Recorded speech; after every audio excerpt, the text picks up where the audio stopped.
We can get 3 junior engineers for your salary, he smirked during my termination meeting. Nothing personal, just cost-cutting. My name is Victor Hale, 55 years old, lead systems engineer at Veltria Housing for 18 years. I'd built their entire infrastructure from scratch, architected every expansion, and kept everything running so smoothly that the executives forgot how much the company depended on me, until they decided they couldn't afford me anymore. I sat across from Graham Vickers, the new chief technology officer who'd been with the company for all of 6 months. He was 42, wore designer glasses, and had an MBA from Cornell. He'd been brought in to modernize operations, which apparently meant cutting the most experienced staff first. The severance package is generous, said Diane from Human Resources, sliding a folder across the table. 2 months' salary plus your accrued vacation time. I nodded, took the folder, and said, "Thank you." "Is that all you have to say?" Graham looked almost disappointed. Maybe he'd expected me to argue or threaten legal action, give him something to tell the board about how difficult I was being. "What would you like me to say?" "Most people in your position have questions, concerns." I shrugged. "Seems pretty straightforward to me." Graham exchanged glances with Diane, who looked equally perplexed by my calm. What they didn't understand was that I wasn't calm. I was just done. "There's a difference." "Well, we'd appreciate your help with the transition," Graham continued. "The new engineering team will need some guidance on the system architecture. Perhaps a consulting arrangement for a few weeks." "I'll think about it," I said, knowing I wouldn't. We shook hands. I cleared out my desk without complaint. 18 years of work fit into a single cardboard box. I nodded goodbye to a few colleagues who looked away awkwardly, afraid the same fate awaited them. As I walked to my truck in the parking garage, my phone buzzed. A text from Alan, the database administrator I'd hired 12 years ago. "This is BS, Vic. The whole team's freaking out." I didn't respond. At home, I sat on my deck overlooking Lake Ontario, nursing a glass of bourbon, watching the sunset paint the water copper. My wife, Elaine, placed a hand on my shoulder. "What will you do now?" I shrugged. "Something will turn up." What Graham didn't know, what he hadn't bothered to learn, was that I hadn't just built their systems. I had custom-coded large sections myself with minimal documentation because the company had always refused to fund a proper documentation team. I understood the deep redundancies, the hidden security layers, the intricate network architecture. And I wasn't planning to explain it to anyone. I started at Veltria Housing back when it was called Bayview Properties, a small real estate management firm with 4 apartment complexes and a dozen employees. Their entire IT infrastructure consisted of 2 desktop computers, a fax machine, and a dial-up internet connection. The owner, Harold Bay, hired me away from a consulting gig in Syracuse. "We're expanding," he told me. "Need someone who can build us something solid." Over 18 years, I turned that rudimentary setup into an integrated property management system that handled everything from tenant applications and background checks to automated maintenance requests and rent collection across 63 properties in 4 states. I'd built it piece by piece, adapting, upgrading, refining as the company grew. When Harold retired 5 years ago, his son Justin sold the company to a private equity firm that rebranded it as Veltria Housing. They kept me on, impressed by what I'd built. But things began to change. New executives, new priorities. Quarterly targets became more important than long-term stability. My warning signs came gradually. First, they rejected my proposal for a documentation team. "Too expensive," they said. "We'll get to it next quarter." That quarter never came. Then they started bringing in consultants, young MBA types who talked about disrupting property management and leveraging cloud solutions. They'd sit through my explanations of our system architecture with glazed eyes, then recommend off-the-shelf solutions that wouldn't integrate with our custom infrastructure. I kept pushing back, explaining why their approach wouldn't work, showing them the custom code that made our system unique. Eventually, they stopped inviting me to planning meetings. Elaine noticed it before I did. "They're pushing you out," she said one night over dinner. "You need to prepare." I brushed her off. "They need me. No one else understands how the whole system works together." "That might be exactly the problem," she replied. 6 months ago, they hired Graham as the new CTO. He came from a banking software company and immediately started talking about standardization and legacy system replacement. He hired 3 junior engineers fresh out of college and had them shadowing me, asking questions about the system. I answered their questions, but I knew they weren't grasping the complexities. How could they? It had taken me years to build those systems, to understand the interdependencies, to create the redundancies that kept everything running smoothly when problems arose. Last week, Graham stopped by my office. "Quick meeting tomorrow morning," he said casually. "Just a quarterly check-in." I should have seen it coming. The first call came 2 weeks after my termination. I was in my home office updating my resume when my phone rang. Graham Vickers. I let it go to voicemail. "Victor, it's Graham. We're having some issues with the tenant portal. The junior team is working on it, but they're having trouble understanding some of your code architecture. Could you give us a call back? It would just be a quick consultation." I deleted the message and went back to my resume. 3 more calls came that day, each voicemail sounding increasingly desperate. By evening, Alan texted me, "System's been down all day. Maintenance requests aren't processing. Graham's losing his mind." The next morning, Diane from HR called. "Victor, I hope you're doing well. I'm calling because we'd like to discuss a consulting arrangement, just temporary, to help with some current system issues. The compensation would be quite generous." I picked up. "How generous?" $300 per hour, minimum 4-hour engagement." "I'll think about it and get back to you," I said, then hung up. I sat at my kitchen table, staring out at the lake. Elaine placed a cup of coffee in front of me. "What are you thinking?" "I'm thinking they're finding out exactly what I'm worth." Over the next 3 days, the calls increased. Graham, Diane, even Justin Bay, who was still on the board. The tenant portal was down. The maintenance scheduling system was throwing errors. The automatic payment processing had failed, affecting thousands of residents. I didn't respond to any of them. On day 4, an email arrived from Devlin Systems, a regional competitor to Veltria. They managed fewer properties but had been expanding rapidly. The email was from their Director of Technology, Lawrence Devlin himself. "Victor, I heard about your situation at Veltria. We've always admired your work from afar. Would you be interested in discussing opportunities with us? We're looking to upgrade our entire property management infrastructure." I replied and set up a meeting for the following day. That evening, as Elaine and I were preparing dinner, my doorbell rang. Graham Vickers stood on my porch, his designer glasses slightly askew, his normally immaculate suit wrinkled. "Victor, I apologize for dropping by unannounced, but we have an emergency situation. The entire system is down. Nothing is working. The team can't figure out what's wrong or how to fix it." I leaned against the door frame. "That sounds serious." "It is. We need your help. The board has authorized me to offer you a substantial consulting fee. $500 per hour, whatever it takes." I thought about the cardboard box in my garage, 18 years of work reduced to a few mementos. I thought about, nothing personal, just cost cutting. I thought about the documentation team they'd never approved. "I'm sorry to hear about your troubles," I said quietly. "But I have an interview tomorrow. Something will turn up, just like I thought." I closed the door on his stunned face and went back to making dinner. For the first time since my termination, I felt a sense of peace wash over me. Not satisfaction, not vindication, just clarity. I wasn't going to help them fix what they'd broken. The interview with Lawrence Devlin went better than expected.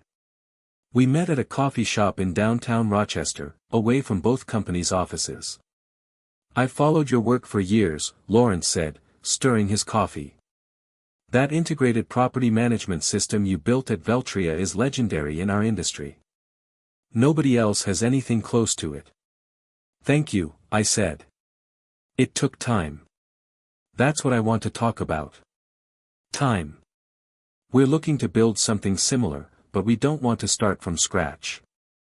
We need someone who understands the architecture, the integration points, the security layers, someone who can build us something better than what's out there." "I'm interested." Lawrence smiled. "Good, because I'm prepared to offer you the position of Chief Systems Architect. Full benefits, stock options, and a salary 20% higher than what you were making at Veltria." It was a good offer. Too good, almost. "Why me?" I asked. "There are younger engineers out there, cheaper ones." Lawrence laughed. "You sound like your former employer. We tried that route. Hired 3 bright young engineers from top schools. They built us something sleek and modern that crashes every time we get more than 100 simultaneous users. We don't need cheap, we need reliable." I accepted the offer the next day. Meanwhile, Veltria's problems were escalating. Alan kept me updated through occasional texts. The system had been partially restored, but critical functions were still failing. They brought in an expensive consulting firm that specialized in legacy system recovery. A week after I started at Devlin, Graham called again. "Victor, please. This is getting serious. We've lost access to payment records for the past 3 months. Tenants are complaining about incorrect charges. The consulting team says they need your input on the database structure." I was tempted to ignore it, but something made me pick up. "Graham, I'm employed elsewhere now. Exclusive contract. I'm afraid I can't help you. We'll double whatever they're paying you for just 2 days of your time." "It's not about the money." "Then what is it about? Revenge? Are you enjoying watching us struggle?" I paused, considering my answer carefully. "No, Graham, I'm not enjoying it. But you made a business decision. You decided my experience wasn't worth the cost. Now you're discovering what that actually means. The board wants to discuss bringing you back. Full salary plus a signing bonus." For a moment, I felt a flicker of satisfaction, but it quickly faded. Going back would solve nothing. The same executives who decided I was expendable would be waiting for the next opportunity to cut costs. "I appreciate the offer, but I've made a commitment to Devlin Systems." Graham's voice hardened. "You know, there could be legal implications if we discover you intentionally made our systems difficult to maintain. Non-compete clauses, intellectual property concerns." There it was, the threat I'd been expecting. "The system is exactly as it was when the company repeatedly denied my requests for a documentation team," I replied evenly. "Every line of code belongs to Veltria as specified in my employment contract. I've taken nothing with me except my experience. But feel free to have your lawyers contact mine." I hung up, hands shaking slightly, not from fear, but from anger I hadn't allowed myself to feel until now. The accusation that I'd somehow sabotaged them was the final insult. At Devlin, I was starting fresh, building systems properly from the ground up with full documentation, training programs for the engineering team, and redundancies that would prevent the kind of catastrophe Veltria was experiencing. I wasn't going to look back anymore, but I wasn't going to help them either. Some lessons had to be learned the hard way. A month after joining Devlin Systems, I received an unexpected visitor in my new office. Alan, my former database administrator, stood awkwardly in the doorway holding a laptop bag. "Got time for lunch?" he asked. Over sandwiches at a nearby deli, Alan filled me in on the chaos at Veltria. "It's worse than you think," he said, lowering his voice despite the noisy lunchtime crowd. "They've lost access to historical data going back 3 years. The backup systems are corrupted somehow. The consulting firm is saying they might need to rebuild from scratch. I wasn't surprised. The backup system had multiple redundancies and security protocols that needed to be followed precisely. Skip one step and the entire process would fail in a way designed to protect tenant data from unauthorized access. That's not all, Alan continued. I found something when I was trying to help the consultants understand the payment processing system. Graham had been planning your termination for months. He'd been meeting with the board, convincing them that your custom infrastructure was too expensive to maintain. How do you know this? Alan pulled out his laptop and showed me a series of emails he discovered in the system archives, emails between Graham and the board discussing the legacy staff reduction plan and specifically naming me as the first target. He told them they could replace you with cheaper engineers and transition to off-the-shelf solutions within 6 months, Alan said. He projected cost savings of over $1 million annually. I read through the emails, feeling a strange detachment. One line from Graham stood out: Hale's custom systems are unnecessarily complex. He's made himself indispensable by design, not necessity. There's more, Alan said. The private equity firm that owns Veltria is planning to sell. They've been prepping for this for over a year. Graham was brought in specifically to cut costs and make the company look more profitable before the sale.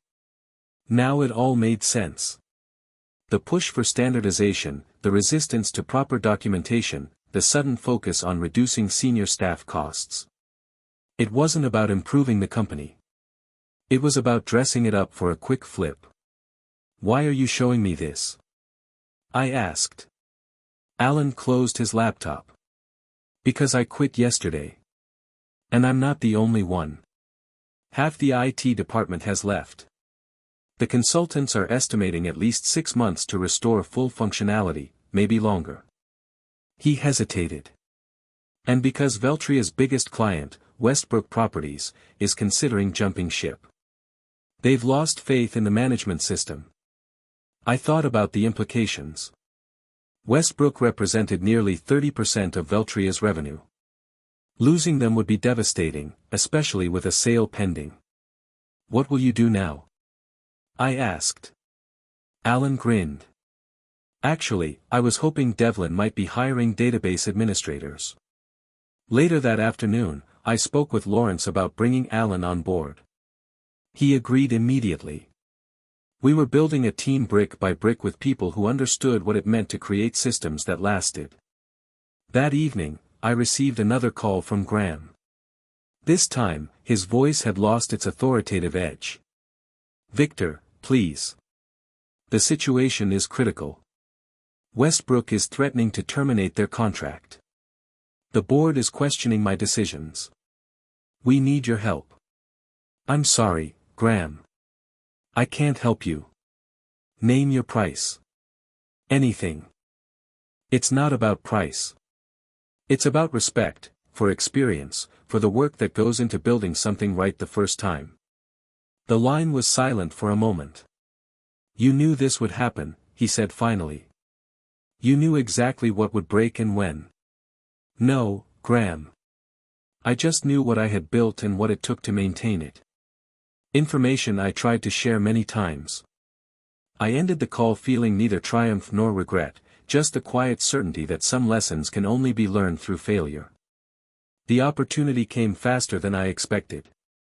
2 months into my role at Devlin Systems, Lawrence called me into his office. I just got off the phone with Jeffrey Westbrook, he said, referring to the CEO of Westbrook Properties. They're officially terminating their contract with Veltria next month.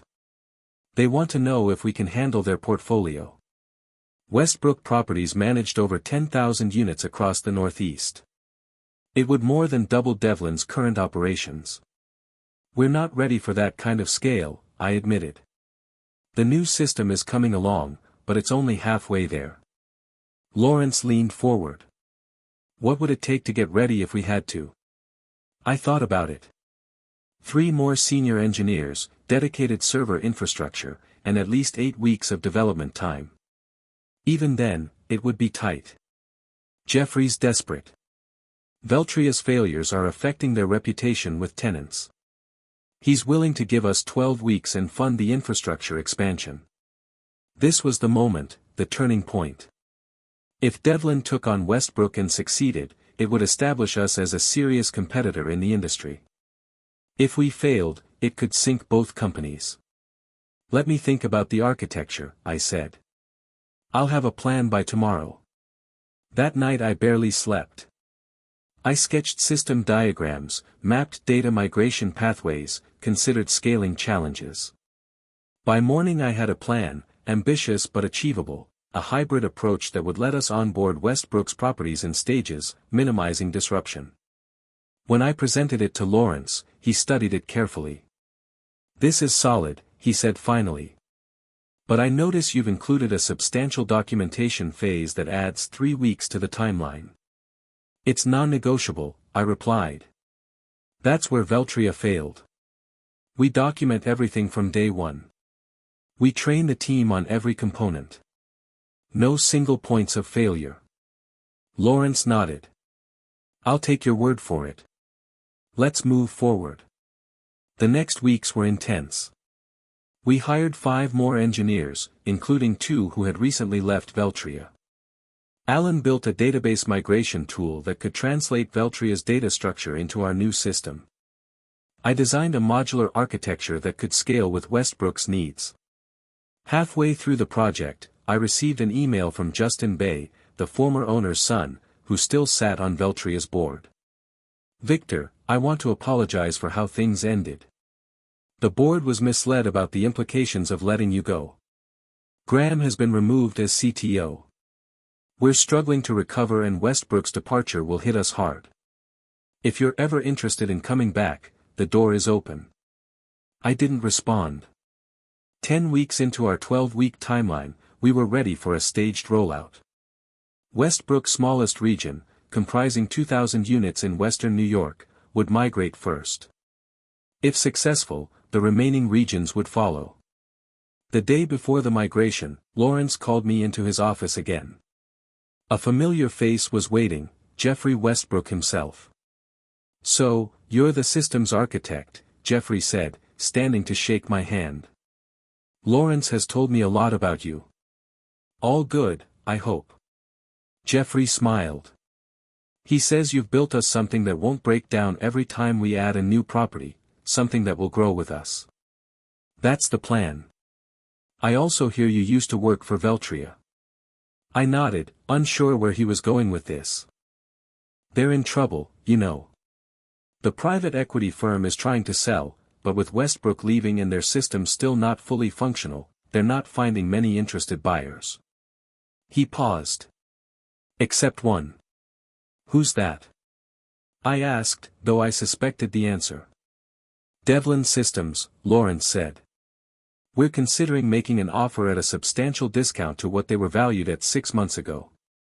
I looked between them, processing the implications. "If that happens," Jeffrey continued, "we'd want someone who understands both companies to lead the integration, someone who could salvage what's valuable from Veltria's infrastructure while transitioning everything to your new architecture." "Are you asking if I'd be willing to work on that?" I clarified. Lawrence nodded. "Only if the acquisition goes through and only if you're comfortable with it." I thought about the irony. The system I'd built, the people I'd trained, the company that had discarded me, all potentially coming back under my direction. "I'd be willing," I said finally. "But I have one condition. We do it right. Full documentation, proper training, no shortcuts." "Agreed," Lawrence said.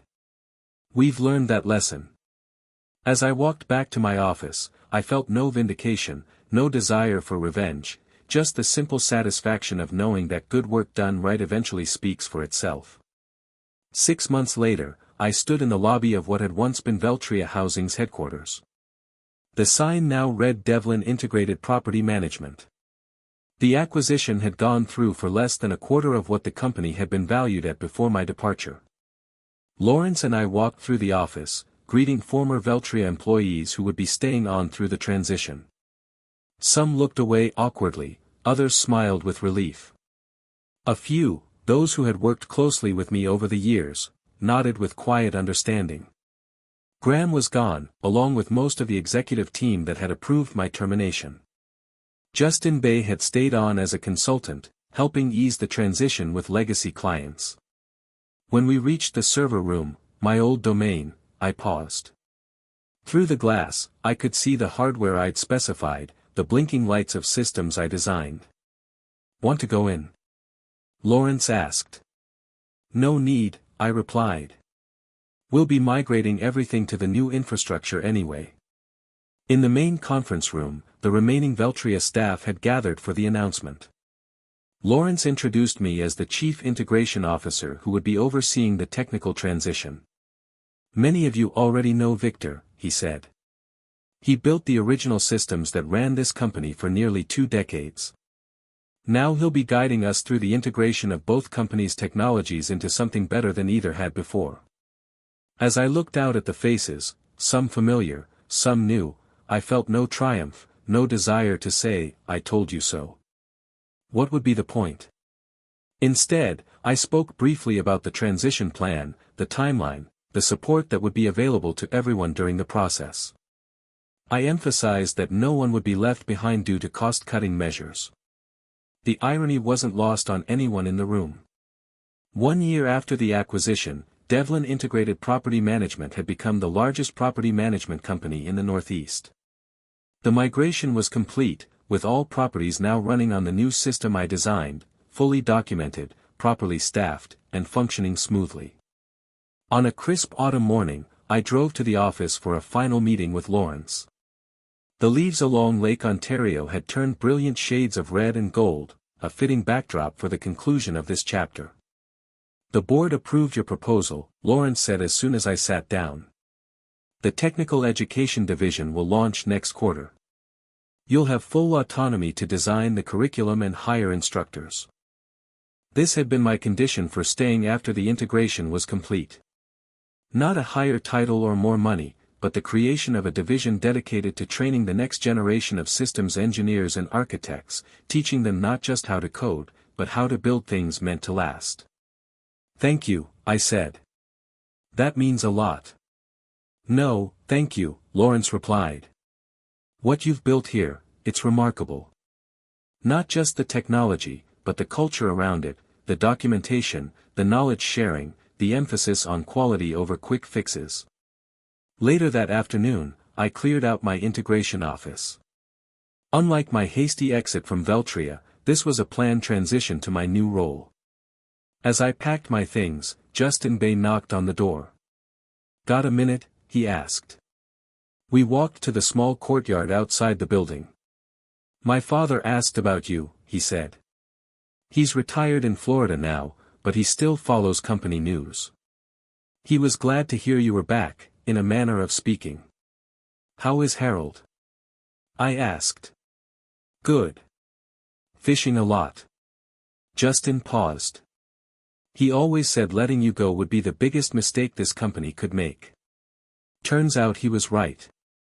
I nodded, unsure what to say. "I learned something from all this," Justin continued.